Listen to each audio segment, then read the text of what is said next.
mafiánském principu. To znamená, já ti zaručím nevydání soudu, ty mi zaručíš nevydání trestnímu stíhání, já ti zaručím miliardy pro Agrofert nebo pro tvoje sponzory.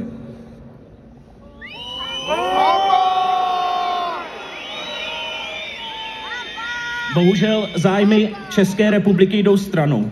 Místo České republiky na prvním místě vidíme najednou klidně mezinárodní ostudu, klidně nelegální miliardy pro Agrofert, klidně destrukci životního prostředí, klidně přístup k tajným zprávám a informacím pro SPD, jenom když já sám uniknu spravedlnosti.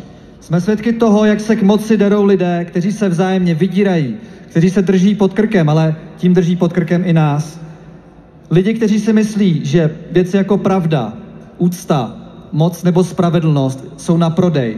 Lidi, kteří si myslí, že Česko je na prodej, ale nejsou na prodej. Pojďme teď jim společně vzkázat, že Česko není na prodej. Česko není na prodej! Česko není na prodej! Česko není na prodej! Česko není na prodej!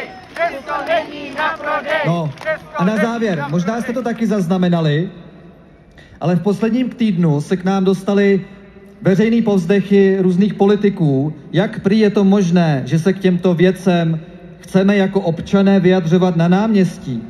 A prý podle nich zpochybňujeme výsledky voleb a měli bychom raději mlčet. Tato argumentace je však scestná a je třeba ji jasně odmítnout. Ano, vítěz voleb má právo složit vládu s kýmkoliv, třeba i s Marťany. Vítěz voleb se může rozhodnout pustit do vlády nejen ruský vliv, ale i lidi, kteří posílají studenty do pecí, masové střelby vydávají za úklid a pokusy o vraždu Romů za polehčující okolnost. Je to jeho plné právo.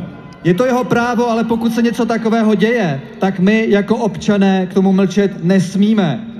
A nesmíme pouze přihlížet, protože pokud někdo zneužívá moc, pokud někdo ničí zemi, tak my všichni máme občanský právo se v kritickou chvíli ozvat a pojmenovat nepravost nepravostí.